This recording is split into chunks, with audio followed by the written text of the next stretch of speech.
Well, it's been a while. I've been really busy with my new job, so I just haven't really had any time to make any videos, but here I am, so hello. Anyway, if you know me or if you've watched a few videos of mine, you would know that I love to shoot portraits. It's what got me into photography, and in my opinion, I've captured some pretty good photos of my friends and family. And I've always done this with what you would consider traditional portrait lenses, such as like a 51.8, a 35 f2 for, Fujifilm APS-C, or the beloved Nikon 65mm 1.4 for the GFX, which is just the best setup ever. And I loved using these lenses for portrait photography as they allowed you to just completely isolate your subject and pull focus towards their features. But in my opinion, that's sort of the only place that they really shine. Yes, you can get some nice images with like a nifty 50, a 35 f2 for Fuji APS-C, or the Nikon 65mm 1.4 if you're shooting other subjects other than, traditional portraits, which would be people, if you shoot landscapes or product or whatever, but they don't really shine as well as they do if you were shooting portraits. And that's why I ended up experimenting with 35mm equivalent lenses like this 23mm f2 that I have on my Fujifilm X-T4, and I used to have a 45mm f2.8 that I used on my old GFX. And they were pretty good for what I needed them for. They were wide enough to get a lot in my scene and allow me to create some, okay landscape images, but they were also tight enough to allow you to open the aperture up and get some nice portraits. And for a while, 35mm became my favourite focal length, although I did feel that, a lot of the time it was still a little bit too tight for landscape photography. I then thought about getting a 28mm lens or a 28mm equivalent lens, but I was a little bit worried as to how that would look for portrait images. Everyone that I saw that was using a 28mm lens was getting really up close in people's faces with street photography, which I just hate. I really hate that, and I just hate the way those images look. Or they were using it for predominantly landscape photography, but not the landscape photography that I like. Apart from Doomstash on Instagram, landscape photography is amazing. Pretty sure he uses a 28mm a lot, just very nice. But because of that, I ended up avoiding getting a 28mm lens for a long time. And that was until I bought my Nikon ZF, and I ended up finding this 28mm lens for a really good price. And I just had to stretch my budget out a bit further and save up a little bit more, and I ended up getting this lens, this camera, and also the 40f2. But for the last few months, I've pretty much not used that 40f2. I have pretty much only used this 28 2.8 because it's just so perfect for what I need. It's noticeably wider than if you were to shoot on a 35, but it doesn't really introduce much distortion or any distortion that I can notice. And thanks to that, I've been shooting a lot more landscapes, and I'm actually happy with them. In the past, whenever I've been shooting landscapes, I've never truly been happy with how they have come out. When shooting, I've just been hating it, and when I get back home and I start editing my images, I think, yeah, they're okay, but still not what I was hoping for. It always just felt like something was wrong, and I think I can predominantly put that down to the focal length being a bit too tight for what I was imagining when I was composing my image. And that was because I was either shooting with a 35 or a 50, which, a 50 is not a very good landscape lens.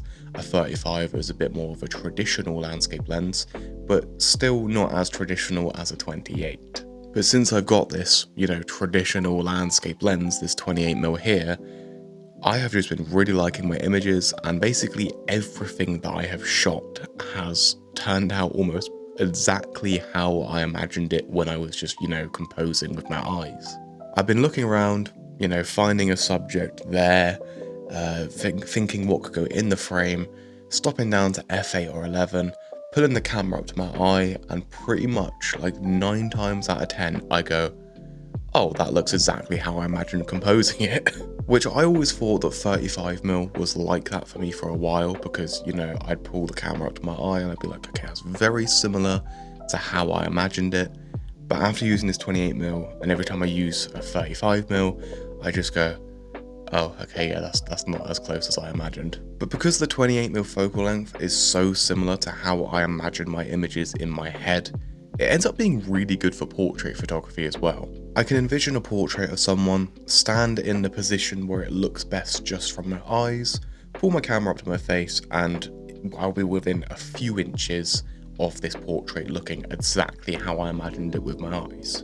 Which is just really nice because if you have shot, any portraits before and you've used a traditional portrait lens, yes, the portraits look very pleasing once you're done with them, but you'll find that where you're looking doesn't really look like how your image is going to. Like, you usually have to take a few steps back or, maybe a few steps forward. But this 28mm, it's pretty much exactly what I imagine whenever I'm looking at things. So it's just really nice and really convenient.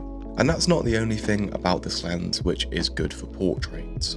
Although this lens is only a 2.8, it's still really good at, getting that separation and making that background a bit blurry. And I was quite surprised by that because it's only a 28mm, so it won't exactly have some crazy compression or anything. And having compression always means that, if you've got a 2.8 lens on a 50mm, it will look a lot blurrier than a 2.8 lens on a 28mm. But it was still a pleasant surprise to see that even with a 28mm, 2.8 was still nice and blurry. But you can get some rather nice portraits with this lens, especially when you're wide open at 2.8. And it gets even better if you're shooting wider portraits, such as like a full body shot, half body shot, or kind of like a quarter body shot. However, I wouldn't really recommend shooting portraits in portrait orientation, as this 28mm does make them look a little bit weird because your frame is so long and the lens is quite wide. In landscape orientation, you just won't notice it whatsoever, like there's no distortion and the corners look fine. But when you shoot something in portrait orientation, it can look a bit weird, especially with full body portraits. Another good thing when shooting portraits with this lens is the character that you can get when shooting wide open. When stopped down to f8 or f11, you just get like a standard sharp lens. It's great for landscapes, but it just does look a little bit boring for portraits. But when you open up to 2.8, you start to get a little vignetting in the corners, and your image just gets that little bit softer, but like a good kind of softer. The center still remains sharp. It does drop in sharpness a little bit, but it's still definitely sharp enough.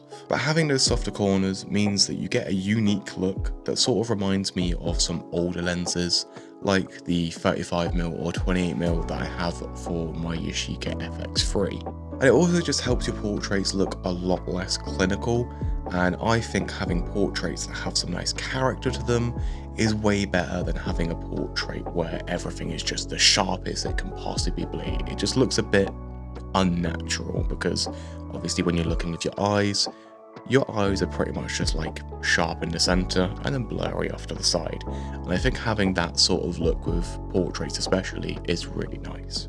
But like I said, you can just stop down to f8 or f11 and your entire image is sharp, which I think is very good for landscape photography, so then you can have as much detail, and it sort of gives you that like painterly feel where you're able to just, look at all these different parts of an image and you can see like the detail and you can see all these little features in them. I like that. And for the price that you're paying for this lens, which is on the used market under £200, I think that's a really good deal. You have a lens that has a focal length that is versatile enough for portraits and landscapes, and it also has some really nice, blurry backgrounds when you're wide open at 2.8, but then you can stop down and get that super nice sharpness for landscape photography.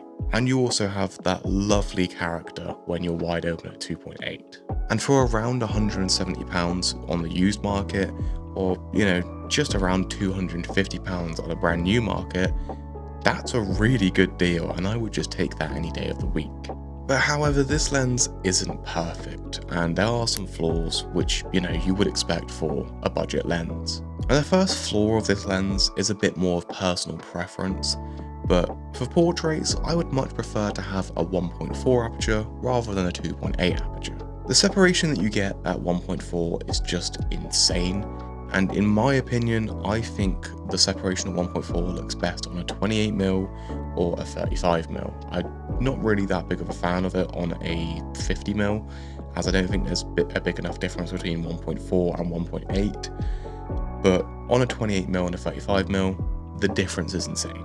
But unfortunately, Nikon doesn't have a 28mm 1.4 for Z mount at the moment, but as soon as they do, I am buying that instantly. Or for the time being, I may just get the adapter that allows me to use the older Nikon DSLR lenses, and I'll get a 28 1.4 for that because I know that works really well. But this lens also suffers from a bit of chromatic aberration, which, you know, it's not going to be that big of a deal breaker for some people like myself, but if you're wanting no chromatic aberration, then you may want to avoid this lens. It's really noticeable in super contrasty scenarios. It's not as bad as some lenses I've used, but it is definitely a problem, especially with like you're in an overcast situation, you take a portrait of someone with dark hair, their dark hair against the overcast clouds, you're going to see the little bit of purple fringing on the contrasty areas. And finally, the lens does feel a bit cheap. You can't really notice it when you're holding it on the ZF because the ZF just feels so premium and it's so heavy and it's just so nice.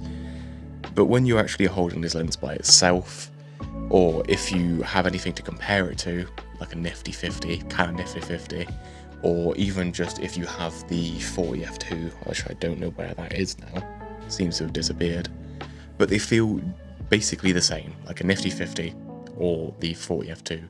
They all feel a bit plasticky and a bit cheap, but to be honest, you're paying, you know, for a budget lens, so you're going to get some budget lens features. But like I mentioned, it's a budget lens, and I think for the price that you're paying, the benefits completely outweigh the negatives just 10 times over, as this lens is just really nice. But if you're looking for a 28mm lens for the Nikon Z mount, I recommend this one. It's really good, and if you want it for even cheaper, you can get the non-special edition one, and it will be cheaper. It's only, you know, under £200 because this is the special edition one for the Nikon ZF. But I'm sure you can get the normal version even cheaper, which I'm going to check out right now actually. I've just searched it up and you can get the normal version, so the non-SE version, like, you know, the one that looks like a normal lens rather than a vintage lens. You can get that for brand new for £200, so that's like probably about $240. And on the used market, you can get it for £130, so there you go. And for that price, I think that's really good. But anyway, I hope you've enjoyed this video. I know it's been a while since I've made one. I've literally just been swamped with work. I've basically left my teaching course because I couldn't find a job that fit that schedule. And then after leaving it, within a week, I found a job, and then they were just like, hey, yeah, we want you for full time. So I was like, okay, great. But my entire schedule has just been revolving around work now. So I finally found a little bit of time that I can record a video, but then I'm going to work in a couple of hours, so yeah. But I'll try and upload as regularly as I can. I don't think it's going to be weekly anymore.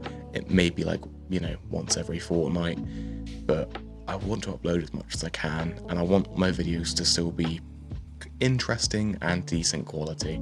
Like, by no means am I creating high quality, really super cool videos.